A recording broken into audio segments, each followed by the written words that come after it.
Hello Python peeps, this is Pi Everyday YouTube channel. In this tutorial, I'm going to take you through Python loops. So in general, statements are executed sequentially. The first statement in a function is executed first, followed by the second, and so on. And there may be a situation when you need to execute a block of code several number of times, and this is when loops come in. A loop statement allows us to execute a statement or a group of statements multiple times, and Python programming language provides us the following types of loops. We have the while loop, for loop, and then the nested loop. So in this video, we are going to talk about the while loop, and then after that we move on to the for loop. So the while loop statement in programming language repeatedly executes a target statement as long as a given condition is true. So it looks at the condition and checks if the condition is true, and then execute its statement given to it. So moving on, we will go into the examples of while loop. So moving on with while loop, this is the basic syntax of the while loop. So you may have your while keyword, after the while keyword your expression, and then below it becomes your statement. So in this case, the statement may be in the form of single or block statements with a uniform indent. So before we move on with the while loop, I would like to explain a concept here. So I have a count is equal to 0. That is a variable name or a variable identifier called count, which is 0. Okay. Now let me have another count over here equal to count plus 1. Okay.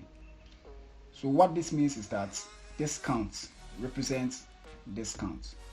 So in simple terms, it means this count is equal to 0. Okay, so this count is representing 0 because this count has been assigned with what? 0. So if I am to print count, I would have what? 1 instead of 0, because a new count variable has been created and this count has been assigned to it, and 1 has been added to the count. So this means 0 plus 1. So if 0 plus 1, then it means we are going to get 1. Let me build it for us to see something. So now you can see that we are having 1 over here. Okay, let's move on. Let me have another count. Count is equal to count plus 1. Okay, count plus 1. Okay, and if I am to print this, I would get 2, because this count is also representing this count, and this count variable over here is also 1. So meaning this variable called count is 1 plus 1. So meaning we are going to have what? 2. Now you can see that we're having 2 over here. Now let's move on. Having another count.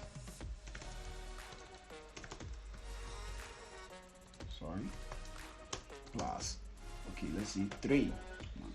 So plus 3. Count. Okay, now if we print this, we are going to get 5 because we have this count over here representing this count, meaning this count is equal to 0, and if this count is equal to 0, meaning we are going to have this count to be 1. Okay, and this count is also representing the count variable over here, and that count variable is also 1. So meaning we have 1 plus 1 over here. Now this count is representing this count, and if you have 1 plus 1 over here, means we have this count to be 2. So if this count is representing this count, then it means this count is equal to 2. So 2 plus 3 will give us what? 5. Now we have that. So that is what I wanted to explain for us to understand before we move on with the while loop.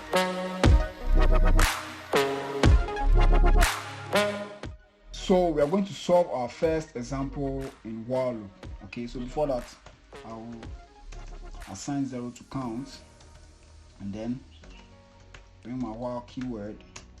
My condition or expression is less than 9. Print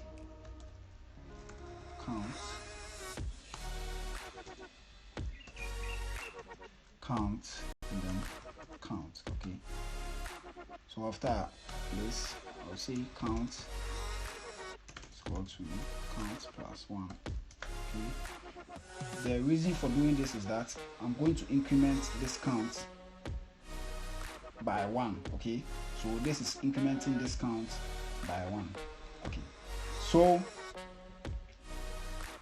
this while loop, okay, has an expression of count is less than 9. Okay, so while count is less than 9, so the while loop will check if the count is still less than 9. Yes, 0 is less than 9, so it will execute this and then comes to execute this too. So this execution means it is incrementing count by 1. Okay, so now we have count to be 1. It will go back and check again whether count is still less than 9. Okay, so it is at 1. Count is still less than 1. It will continue till count is not less than 1. Okay, so whenever it increments it and it surpasses 9 or it surpasses 8, then it means count is not less than 9 again. So with that, the loop will stop.